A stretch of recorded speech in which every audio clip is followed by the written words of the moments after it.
Lockdown से पहले गीता के घर का नजारा कुछ ऐसा था कि रोहन ऑफिस जाता था और शिविन स्कूल।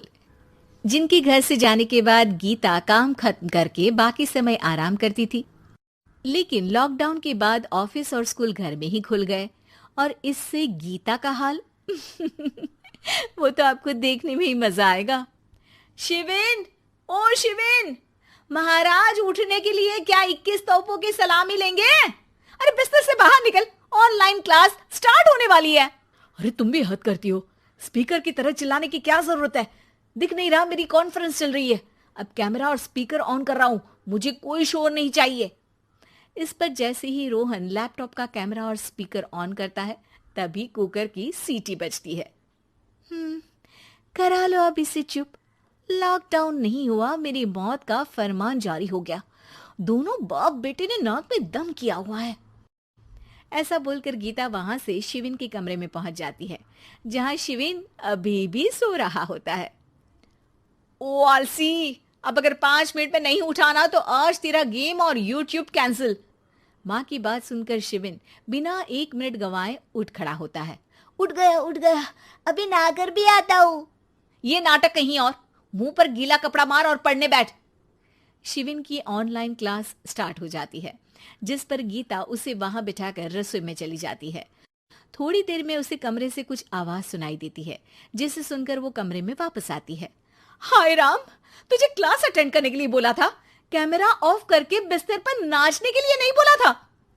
मम्मी मुझे कुछ समझ नहीं आ रहा, आप बाद में पढ़ा देना ना, वैसे भी अटेंडेंस तो लगी गई है। हाँ हाँ बेटा, जरूर बन जा, तू अभी से हम सबका बाप बन जा। अरे नहीं मतलब कहाँ से लाते हो इतना दिमाग, और पढ़ाई करते हुए ये चला कहाँ जाता है? नाइस क्वेश्चन, दिमाग से पूछकर बता दूंगा।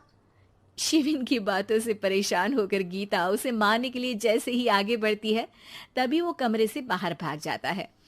अब शिविन आगे आगे और गीता हाथ में चप्पल पकड़े उसके पीछे पीछे पूरे घर में दोनों घूम रहे होते हैं। इसी बीच वो रोहन के पास पहुंच जाता है और शिविन को मारने वाली चप्पल रोहन के लैपटॉप पर जाकर गिरती है। ओए माँ! मम्मी, अब पापा को चप्पल मार रही हो?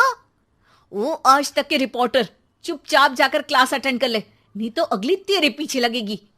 इस पर शिविन वहां से चला जाता है, जिसके बाद रोहन गीता से कहता है, इस सर्कस के लिए कुछ बोलना चाहोगी?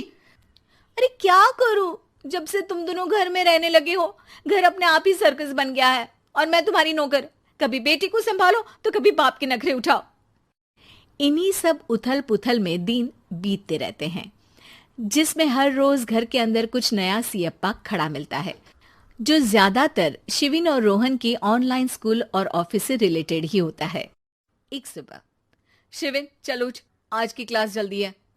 कैमरा ऑफ करके आप अटेंड कर लो। अरे ऐसे छित्तर पड़ेंगे, दादी नानी सब एक साथ याद आ जाएंगी। गीता की लाख मशक्कतों के बाद क्लास तो खत्म हो जाती है, लेकिन उसके बाद शिविन फोन इस्तेमाल करते हुए इंस्टाग्राम रील बनाने लगता है। रसोड़े में कौन था? तुम थी, मैं थी, कौन था? कौन था? हाँ, मैं गरीब हूँ। अरे ओ गरीब के बेटे, आजा, मैं बनाती हूँ तुझे गरीब। मैं बताती हूँ रसोड़े में कौन था। पढ़ाई करने बोलो तो इनकी माँ मर जाती है, और ये पागलपंतियां जितनी मर्जी करा लो। गीता शिविन को डांट रही होती है, तभी रोहन बीच में बोल पड़ता है। अरे बच्चा ही तो है, इतना गुस्सा क्यों कर रही हो?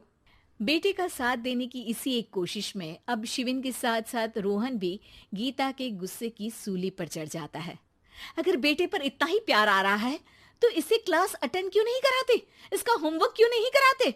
उस समय तो बहुत जल्दी मीटिंग आ जाती है, वो काम मैं करूं और यहाँ इस बेफिजुली की चीज में तरफदारी करके बन जाओ महान।